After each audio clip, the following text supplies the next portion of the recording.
Hello everybody, this is Steve Grizzetti, co-founder of MoviePix.com and author of the MoviePix.com Guide to Adobe Premiere Elements, and here we are in Premiere Elements looking at some of the lesser noticed features in the program. Now of course you're aware of the large library of effects that are available in the program, but a number of these effects can be used or keyframed to be used as transitions. In other words, to transition into or out of a scene. Now, some lend themselves more to it than others. For instance, I could use a Gaussian blur, begin with a blurred out picture and bring it into focus. I could probably use one of the artistic effects to create or to go from sort of an artistic or surrealistic look into the realistic picture or realistic video. Or let's use twirl. Twirl is a really nice effect. We'll just put a search on it here. Twirl. There it is.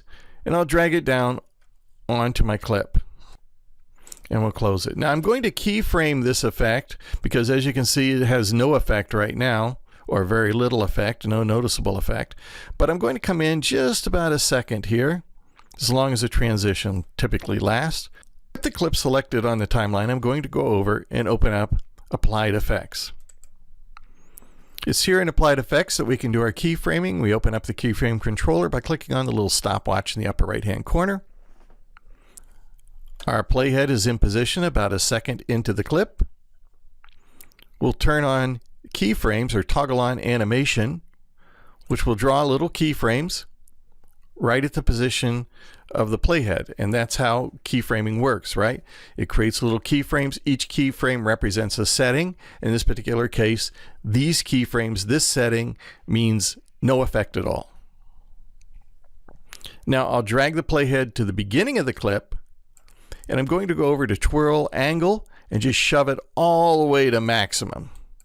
There we go. We'll also take the twirl radius, make that larger so the whole picture is kind of in a twirl. Now we've created two keyframes. That's all you need for animation. Our first keyframe has the full twirl, and our second keyframe has the picture all straightened out. So let's close that panel and we'll play it and see what it looks like. Kind of a cool transition, and we created it ourselves using an effect and using simple keyframing. You can do that with so many effects in the program. It's just applying an effect and then applying the keyframing to it.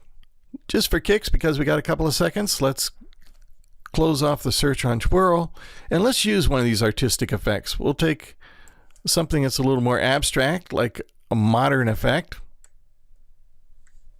drag it down onto our clip. This might actually look better if this were a still photo, if we were going into and out of this effect.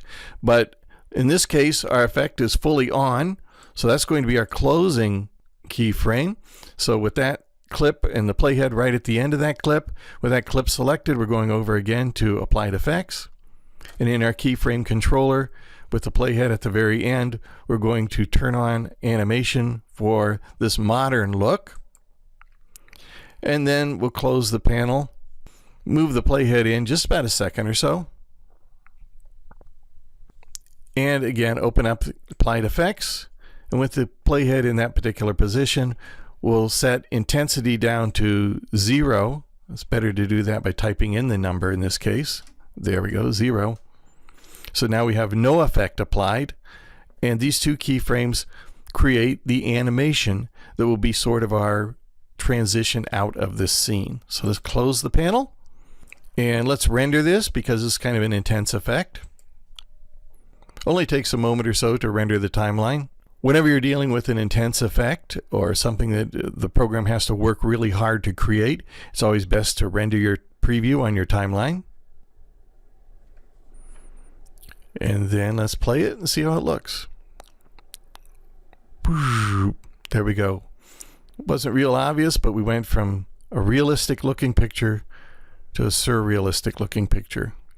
Now if you want to know more about the effects and how to create these kind of effects in Premiere Elements, I hope you'll check out the many tips and tutorials we have at MoviePix.com. If you want to know everything about this program, you'll want to buy the MoviePix.com Guide to Adobe Premiere Elements. I'm Steve Grizzetti. I wrote the book, and I hope to see you again real soon. Take care.